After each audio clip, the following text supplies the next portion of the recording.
outside on the bonfire, cowboy style, on the grill. Thank you, Chef Austin. This is the perfect start to the trip out here. All right, so about to go to sleep soon in about an hour or so because we have to get up early in the morning to go to another Bitcoin mining site. But really quickly wanted to show everyone the bonfire we got out here. We had a nice, beautiful shrimp scampi at the fire. My boy Edison is feeding the fire some more wood. Gotta make it go crazy. Fuerte, fuerte.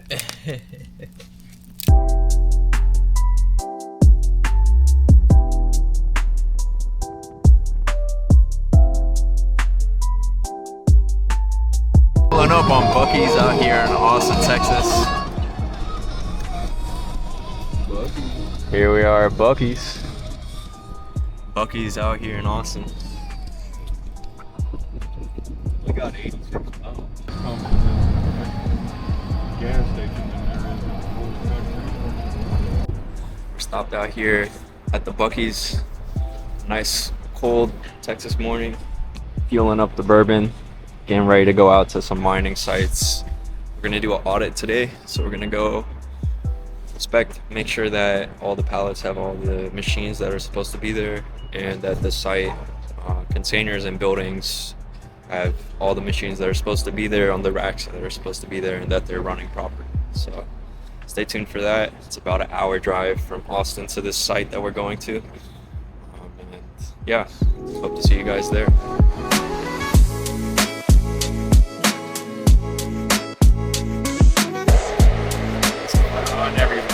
We're out here at a Bitcoin mining farm.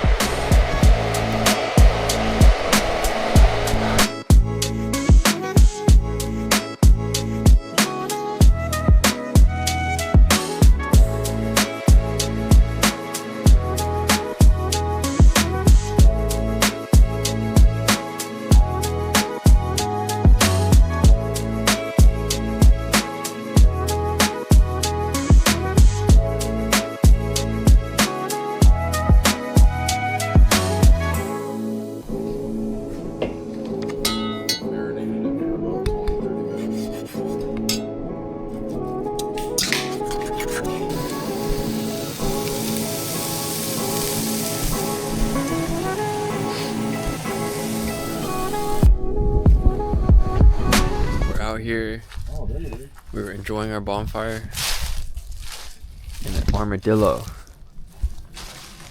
has popped up out in the forest of our residence here in Texas as we're doing our work on the Bitcoin mine. Where'd he go?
Alrighty, so first few things about miner maintenance and repair is that you want to always talk about safety first. So obviously we have our PPE, which would be our anti-static gloves. We also have a safety vest. We also have a hard hat, and we also have hearing protection. You can also have safety glasses as well. And if you really want, you can also have a face mask. So that's as far as safety. We're also dealing with a lot of electricity, a lot of moving parts, stuff like this. There could be sharp objects when we're dealing with tools. So talking about tools, main things we're going to need for general maintenance and cleaning is going to be a dust brush or paint brush. We're also going to need a screwdriver of some sort. Needs to be Phillips for most miners. We also have a magnetic tray for your screws. That way you don't lose your screws. And finally, we need something to blow it off with. So this would be basic dry cleaning.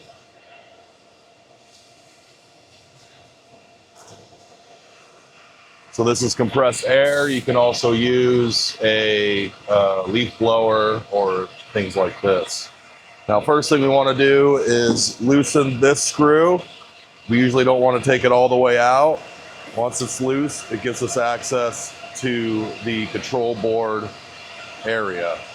So to do a general blowout, what we want to do is we want to blow it out from the exhaust side to the intake side, because all the dust gets collected on the intake. If you blow it this way, all the dust is just going to be pushed further into the heat sinks. So we want to blow it from the exhaust side first. So we'll go ahead and do the power supply unit.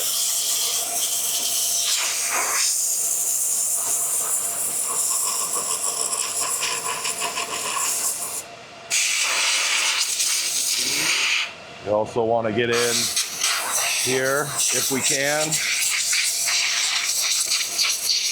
Now you can also take your dust brush and get in there really good and just get all the crevices. You can even get the sides if you really want to, just getting any of that surface dust. You can even get the control board cover. This is the control board cover. Tells you what model it is right here.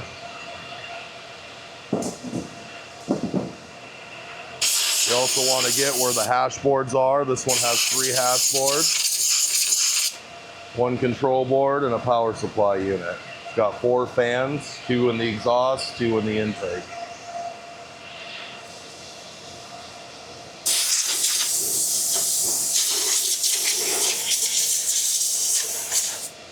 So we want to blow it from both angles, always starting with the exhaust side first.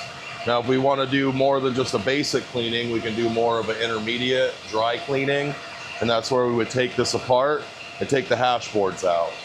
So in this case, hash board 3 was bad. So we're going to go ahead and at least remove this hash board. It's already been generally cleaned about a couple weeks ago, so we'll see what it looks like now. So you remove all the screws for the hash board's power supply. And this is the bus bars. And so you also want to remove the I/O data cables from the hash board. Now we need to remove this. So we don't want to take the fans off. This is if you need to replace the fans. We need to take off are these 4 screws. So we'll go ahead and remove those.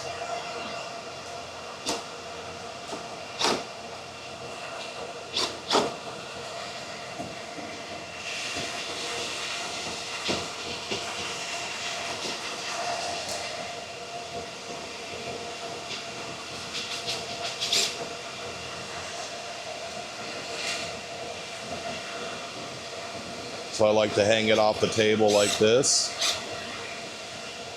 That way it can access these lower screws. Once you get those 4 screws off, you're able to remove the fan mount. And so here's the hash boards. This one was the one that was showing 0 ASIC. As soon as we do any visual inspection, you'll notice once we take it out. So it looks like it's been cleaned a little bit, got some new dust on it. We have some corrosion going on near the temp sensors, and we also have blown MOSFETs. So visually we know this hash board needs repair. We don't even need to test this hash board. Now these other 2 hash boards were showing all ASIC, so they're good. So we're gonna go and find another hash board that matches this make and model as well as bin number if possible, and we'll replace it. And then we'll go ahead and put it back in production. Now, if we were to do a intermediate cleaning of the hash board, what we would do is we would take it and just the same, here's our intake, here's our exhaust. So we want to blow this way. We also want to take our brush and we want to dust off the intake side. And you want to also dust the fins, dust back here. You want to get all the surface dust off with your brush.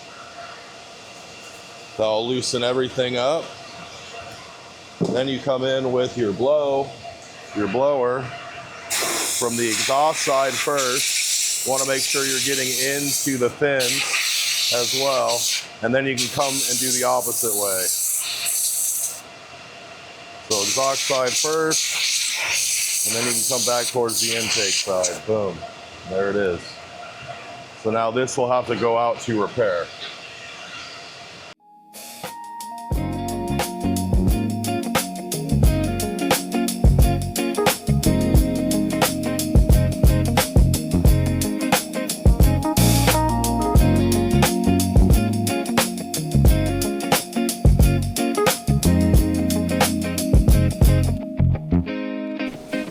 It's a bit of a crazy night. Had a very busy day, and we're cooking right now. Just finished chopping up some onions and chicken. Just seasoned it. We're gonna stir it up, let it all mix up and marinate for a little. Get some other stuff that we're gonna get ready to cook soon. Austin is cooking up.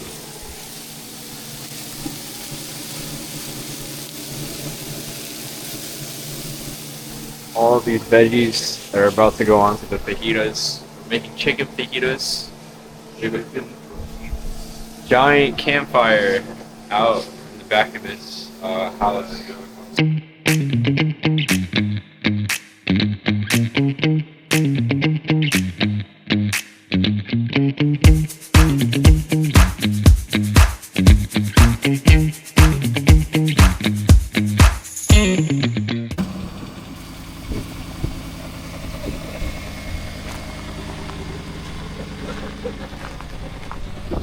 Morning, guys. It's very cold this morning out here in Winchester, Austin, Texas area.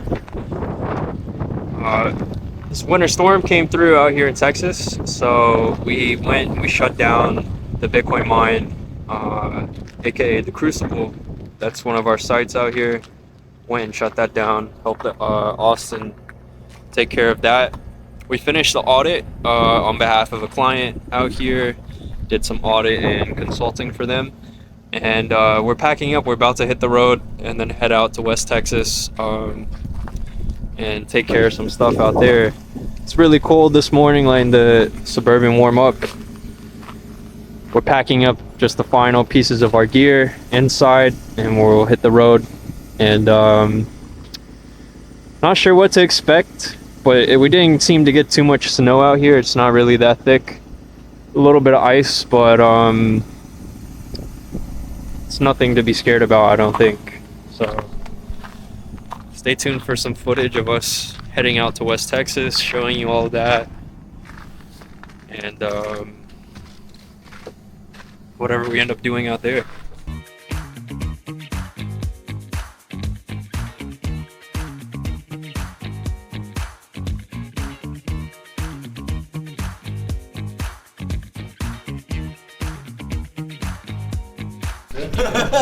They're on the plastic. We were gliding a little bit, stopping for some gas and some snacks as this road trip begins on the way to West Texas. So we had to say hello to Buc-ee's real quick.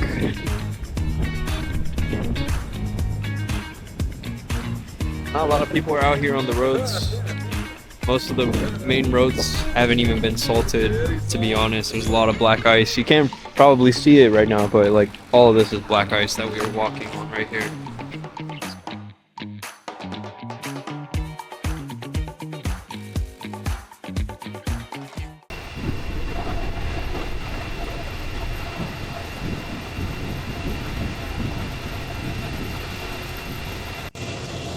Good morning, everyone. We're out here with Austin. Here at the Crucible, we're inspecting some of the exhaust gable fans out here on this airflow mining site we have. We're gonna go inside, give you guys a look of that as well very shortly. It's full of S19J pros that are out here hashing. We're gonna do some consolidation and some maintenance on these units today. And basically what that's gonna be looking like is we're gonna be opening up these units, inspecting their hash boards, making sure everything is hashing correctly. We're also going to be dusting them off, cleaning them out, and doing some other just general maintenance, preventative maintenance. And right now we're just taking a look right here, making sure everything is visually looking good from our visual inspection, and then we'll go inside and get to work. We'll give the mic to Austin in a little bit for him to say some stuff. He's busy thinking, so I don't want to disrupt his thought process right now. But it's a beautiful day out here in Texas. It was very cold. All the snow and ice is melted. It's not really that cold. I don't know why I'm wearing all this morning. I don't need all this layered on me. I could be good with just this quarter zip, but yeah, this is the Crucible. Thanks for watching.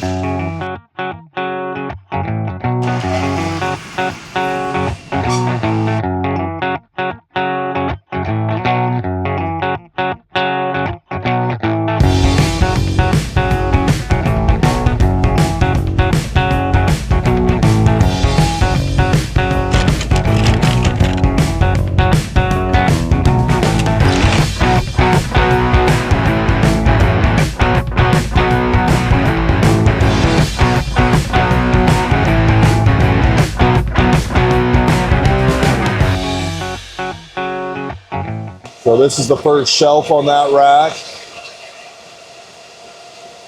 And as we're going through them, you can see that there's good hashing units, and then we have some that are low hashing units. So you can click, and then you can go to miner, open a new tab. You can see that we have hash board 1 has failed. So you go into the log, we see that it shows hash board 1 0 ASIC. So we also want to make sure that all of the settings here on mining, if you're using Venus, you can go to the pool, make sure pool's correct, pooling settings, performance, advanced. Want to make sure that this is not turned on. This will skip broken temp sensors. And then you save it. Well, I've already done all this, and it still has a bad hash board 1 0 ASIC. So we need to pull this this unit, which is the 4th on the top. 1, 2, 3, 4. So we'll go ahead and shut this unit off. So we know that it's connected here to L3-2. L3-2. We'll go ahead and turn off the breaker. Now we'll let it all discharge. It should turn off the fans. Once the fans are off, we know it's safe. We'll go ahead and disconnect the Ethernet cable. We'll disconnect the power. Now we can go ahead and pull this out. And now we're going to put this into basic cleaning. So we're going to go over here and set it down.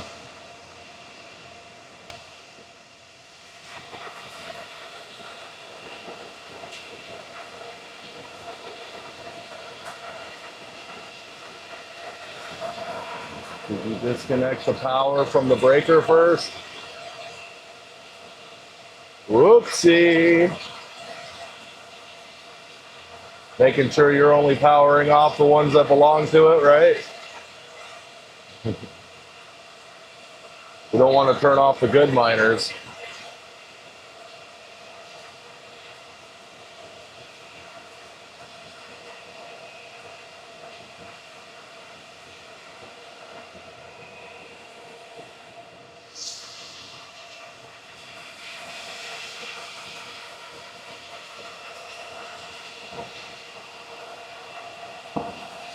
So we probably want to keep them in the right order. So this one's 4, 5, and 6 are bad, I think. Yeah, so this is 4.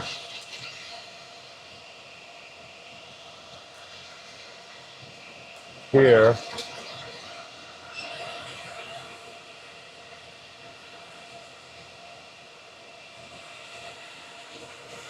I'll be 5 and that's 6.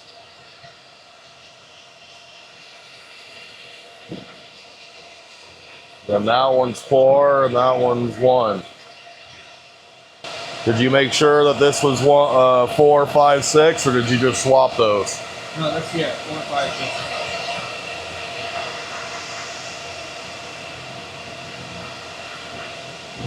6. All right, now we got to do the same thing we did with this one and consolidate them.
Hello everyone, welcome inside one of the Bitcoin mining containers. This is an air-cooled container out here in Texas, and what you're looking at is where you would rack all of your different mining machines. So when you purchase your mining machines, they go on these racks here.